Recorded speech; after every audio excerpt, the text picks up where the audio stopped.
Thank you, Ron, Kathy, and Elizabeth. Beautiful, beautiful. May your pillow catch fire. Early on the morning of August 14th, 1942, Nazi soldiers surrounded the Jewish ghetto in the town of Bobowa, Poland, and began rounding up all the men, women, and children. Terrified and still in his pajamas, 12-year-old Samuel Oleiner hid on a roof and watched the terrible chaos below. Here, in his own words, is what happened next to him. After several hours, which seemed like a lifetime, I escaped from the ghetto. Peasants along the way told me what had happened. The trucks had taken the others, including my entire family, to a forest. There the Nazi soldiers forced them to undress in the most vile and humiliating way, and then made them walk about 60 feet across huge planks laid across a mass grave. They then shot them and watched them fall into the grave. It took 18 hours to kill those 1,000 people and bury them with a thin coat of soil. After that, Oleiner went on, I wandered around the countryside for 3 days, dazed and in disbelief. I slept in barns or in fields and ate food off the land. Finally, I decided to go across the hills to the village of Bystra, where a Catholic woman named Balwina Pajciuch lived. Balwina knew my family from before the war. When I knocked on her door one night, Balwina immediately recognized me. She knew what had happened at Bobowa. She saw how scared and disheveled I was. She took me in and comforted me, hugged me, fed me, and offered to let me sleep in her attic. As I climbed the stairs, Balwina said, crying, "You poor boy, I will help. You must live." Balwina changed my name and taught me how to pretend to be a Catholic and helped me find a job in a nearby farm. Thus it was that I survived the war. And then Oleiner concludes, Balwina Pajciuch's act of kindness, compassion, and bravery not only saved my life, it formed my life. I emigrated to the United States after the war, became a sociologist, and spent my career understanding what motivates altruists like Balwina and the hundreds of thousands of other people during the war who put the welfare of others right alongside their own. Here is a picture of the eminent sociologist, Dr. Samuel Oleiner, who is now 90 years old and professor emeritus at Humboldt State University in Northern California, a pioneering thinker who has devoted his very long and distinguished career to the study of altruism and compassion in human beings. And what, you might ask, has Dr. Oleiner discovered about good people like Balwina Pajciuch? After he and his research team from the Altruistic Personality and Pro-Social Behavior Institute he founded at Humboldt State, interviewed more than 1,500 of what are now known as the righteous Gentiles, those brave non-Jewish Europeans who risked everything and endangered their own lives to rescue Jews. He's concluded that the one defining human quality these exceptional people all shared is that of empathy. Empathy simply for other people. It was empathy, pure and simple, that made these people so compassionate and brave. Again, Oleiner, in his own words, we found a clear correlation between empathy and altruistic behavior. These helpers of humanity could simply not stand by and see others suffer. altruists, unlike bystanders who did not help, had internalized somehow an ethic of caring and social responsibility which they had learned from their parents or other adult models. They all shared, he concludes, the capacity for love and compassion. Now, as a religious leader who has been thinking about our impossibly complex and difficult human drama for almost half a century now, I am passionately persuaded that empathy is one of the most important spiritual and ethical possessions anyone can have. Empathy is something we must both cherish and teach in our religious communities, and most certainly teach to our children and youth here at UUFVB. Again, Samuel Oleiner. Moral behavior is the consequence of empathy. Caring for others, a strong attachment to the moral community, and an ethical obligation to all life. Reaching out to others, he goes on, at considerable personal risk, as Balwina Paitruch did to me, that terrified 12-year-old boy, has been a force, the force, behind much that is good in our world. It has saved innumerable lives and inspired countless acts of generosity and heroism. The work of Samuel Oleiner and his research team, along with other researchers in this field, has persuaded me that, in fact, empathy, that quiet and unostentatious quality of the heart, is the spiritual prerequisite for compassionate and loving behavior in our lives. It is people infused with a simple, heartfelt empathy for their fellow humans who naturally act in compassionate and protective and altruistic ways. Said simply, it is most often the empathy which is in our hearts that empowers us to be good and caring human beings. It is empathy which leads to compassionate deeds and concrete acts of goodness, not to mention a more humane society. But not everyone in our culture agrees with or believes in the importance of empathy in human affairs. Perhaps some of you remember a decade ago now, during the confirmation process for Justice Sotomayor, that President Obama was harshly criticized by some conservative members of Congress for saying that one of the qualities he was looking for in a Supreme Court justice was empathy. It was as if these congressmen, and yes, they were all men, equated empathy with sentimentality, or the essence of being, quote, a bleeding heart liberal. The assumption seemed to be that a compassionate, empathetic Supreme Court justice would be an undesirable Supreme Court justice. And more recently, our current president, as I'm sure you are all aware, systematically exhibits an almost total lack of empathy toward others who are experiencing misfortune, whether it's in a hurricane or forest fires. He just can't find any empathy. Or the children, the 524 children he separated, his policies separated from their parents in last week's debate. He could not say anything empathetic about what they were going through, other than that they were being well fed and cared for in some stark federal institution. Shameful.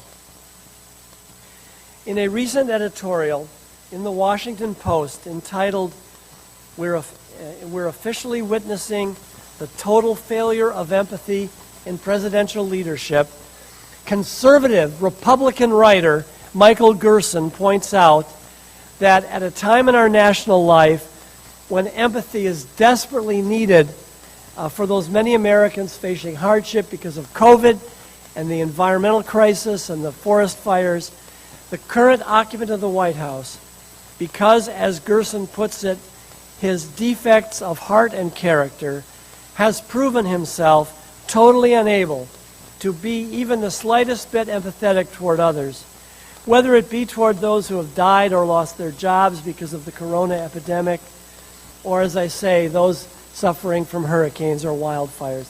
I further quote Gerson. The United States is now in desperate need of empathetic leadership. Empathetic leadership serves the purpose of reassuring vulnerable people that someone is on their side. It is not particularly helpful, he goes on, to urge this particular president to grow a soul. He seems totally incapable of such. But empathy in times of crisis is not some altruistic add-on. It is the manner by which a nation suffering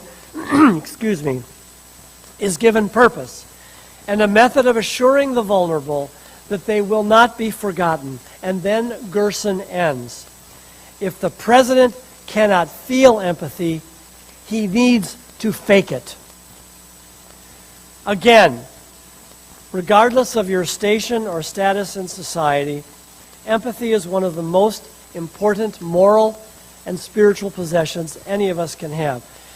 But with all that said about the importance of empathy, the question quickly becomes, what precisely is empathy?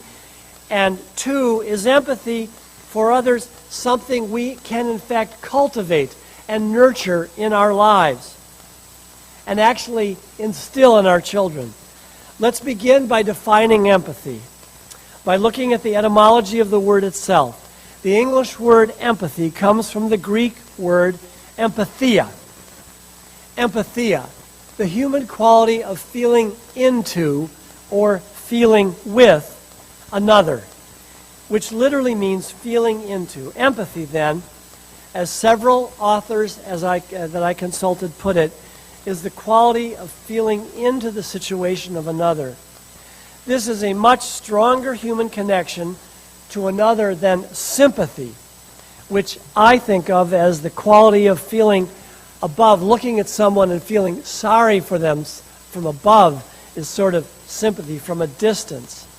While sympathy is an important level of human caring, empathy goes deeper and motivates us to actually do something tangible to relieve the suffering of others.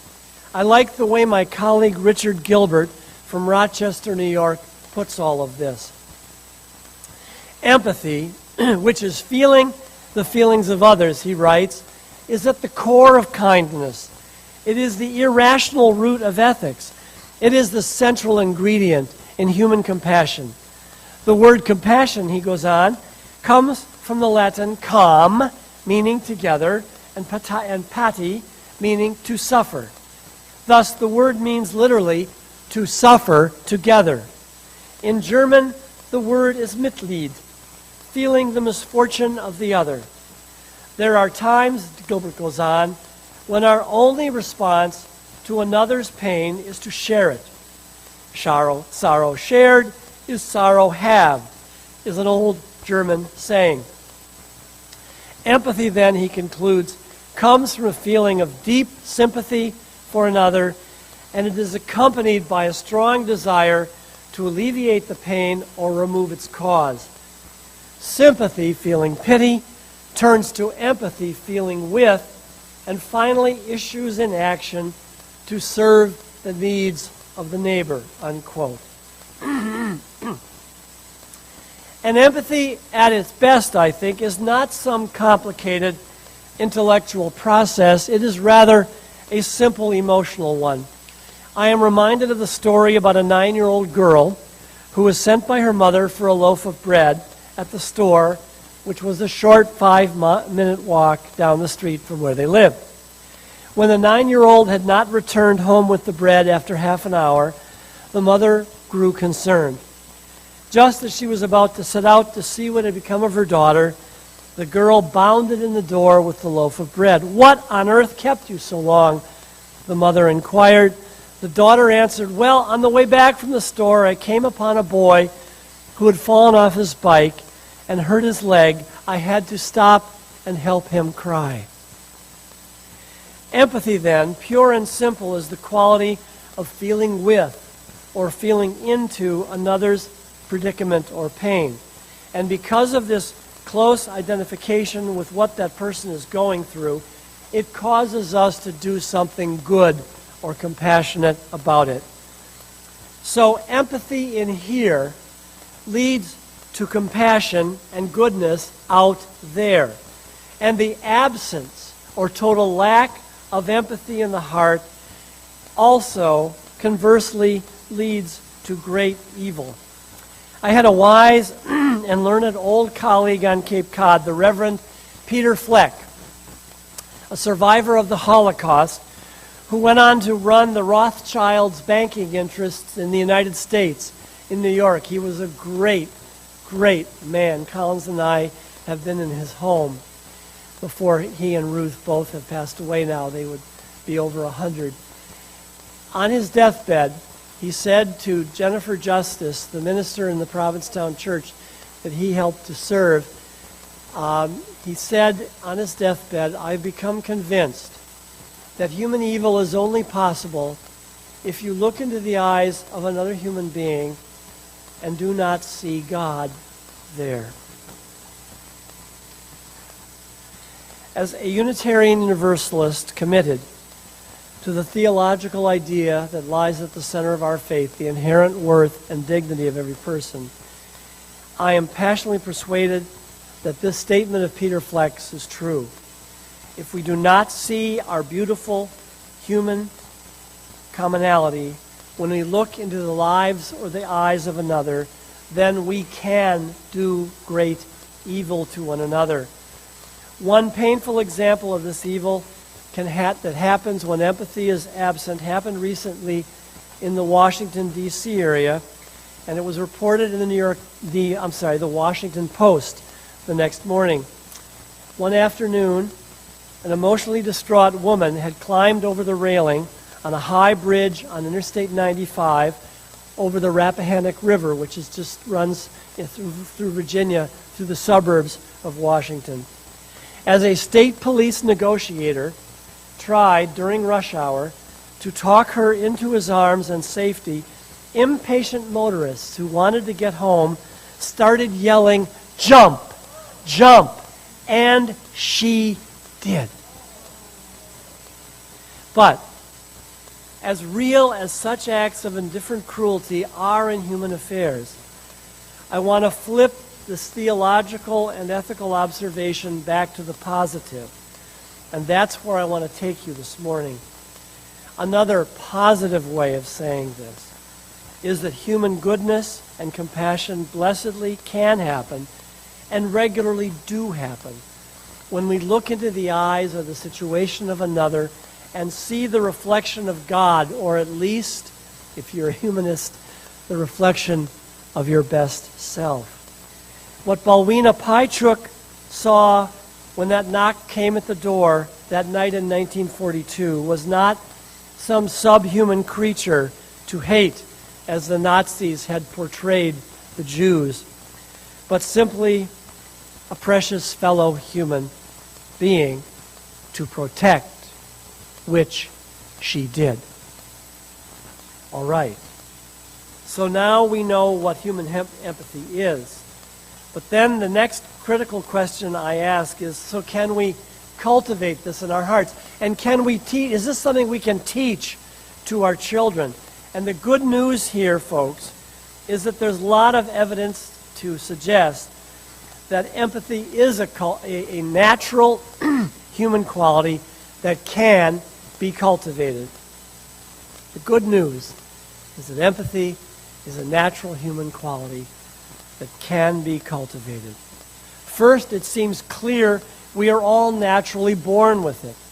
In his wonderful book, Emotional Intelligence, Dr. Daniel Goleman asserts that all human beings come into the world with a strong empathetic impulse. The roots of empathy, he writes, can be traced to infancy. Virtually from the day they are born, infants are upset when they hear another infant crying. Infants feel empathetic distress before they even realize fully that they exist apart from other people. a response, he writes, that is the earliest precursor of empathy. And Dr. Harvey Hornstein, in his important little book, Cruelty and Kindness, asserts that parents, teachers, and other adult role models who model empathetic and compassionate behavior in their daily living can and do produce more altruistic, empathetic children. I quote him. The development of empathetic, altruistic disposition in children is very much contingent upon the quality of parental behavior that the child observes. Parents who shower their children, I should say, with rewarding hugs, kisses, and kindness that they witness after acts of generosity by their children are more likely to rear empathetic, altruistic children than those who are coolly dispassionate when they see their children doing good. Again and again, in his interviews with the righteous Gentiles who saved Jews during World War II, Samuel Oleiner, discovered that these brave and empathetic people learned empathy from their parents. I quote him again, Belwina Peitrich. My parents taught me to respect all human beings. My parents taught me discipline, tolerance, and service to others when people need something. I am honored to tell you that a couple of years back, when I was writing my first sermon about this whole topic, I had a conversation with Samuel Oleiner himself. Some of you have known me for a while. I was not born with the shyness gene. I may have been born with the empathetic gene, but I was not born with the shyness. So after I read about his research, I looked up Humboldt State University. I found his office phone number, and with great anticipation, I dialed his personal office line, and it went to voicemail. So I sent him the draft of my sermon, sent him my phone number, and 3 days later, he called. And in the Polish accent that he had not been able to get rid of with all these years in the U.S., he called me back, and we had a wonderful 30-minute conversation about my sermon. And he said to me, and I'm going to try to do his little accent a little bit, Reverend Alexander, I'm very much an optimist about human behavior and goodness. And then he said, we know it's easy to teach prejudice and hatred. Individuals and communities of people successfully teach hate all the time. But he went on, I am passionately convinced that we can also teach altruism and empathy at home and in our schools and in churches like yours, where we have a captive audience, he reminded me. We can teach our children to think and act empathetically and compassionately. And so if the good doctor is right, and I pray and believe he is, empathy is something we can cultivate and instill in ourselves and in our young people. And in our young people, by exhibiting it, here's the rub, we have to exhibit it ourselves. The bottom line truth is that our kids and other young people are paying very close attention. You know, the old saying was in the 70s, they have great crap detectors. They can always see a gap between what you say and what you do. If we live empathetic lives, they see and believe empathy to be a good thing and will begin to treat others with similar respect and compassion and care. And this is perhaps the greatest moral responsibility we have as parents and grandparents and adult caretakers, to express regularly and model regularly empathy and care for others, which we can then share. And several biographies of our current president say that his father gave him no training, absolutely, in kindness or empathy or decency, and look what we've got. And there is one more important piece to this empathy equation, and that's our theological beliefs. Karen Armstrong, her great book, The Great Transformation. There's the jacket of it. She asserts that in the 9th century, from the 9th to the 2nd century BCE, in other words, 9 to 200 years before the birth of Christ, which she calls the Axial Age, 4 distinct religious traditions, quote, that have continued to nourish humanity powerfully to the present day. These 4 traditions being Confucianism, Taoism, Confucianism and Taoism, Hinduism and Buddhism in India, monotheism in Israel, and philosophical rationalism in Greece. These 4 traditions all moved in response to the violence and the inhumanity of their age to articulate a new ethic of empathy and compassion toward human beings everywhere. I quote her, "The Axial Age was pivotal in the spiritual development of humanity. The prophets, mystics, philosophers, and poets of the Axial Age, both East and West, taught a spirituality of empathy and compassion. They insisted that people must abandon their egoism and greed, violence and unkindness, and embrace respect for the sacred rights of all persons. Each of these traditions," she writes, "developed its own formulation of what is now called the Golden Rule. The axial traditions all taught that if people behaved with kindness and generosity to their fellows, they could save the world," unquote. As Unitarian Universalists, we, of course, flow directly out of this universal ethic of the Axial Age, and we flow directly out of the ethics of Christianity, which developed later. Our spiritual and ethical roots are primarily Judeo-Christian and humanist, and as a faith, we have always taught the importance of compassion and connection between persons everywhere. Empathy is indeed a part of what we UUs call ourselves. We are Unitarian Universalists who, for the hundreds of years since our founding as a spiritual tradition, have seen and affirmed the universal, indissoluble oneness of humanity. This is our religious tradition. We are a tradition of empathy and compassion and connection. Indeed, one can say that the primary purpose of our religion is to cultivate and strengthen empathy and compassion in each of our lives. Our religion calls each of us out of the narrow confines of concern for the self. Oh God, do we need this in America today?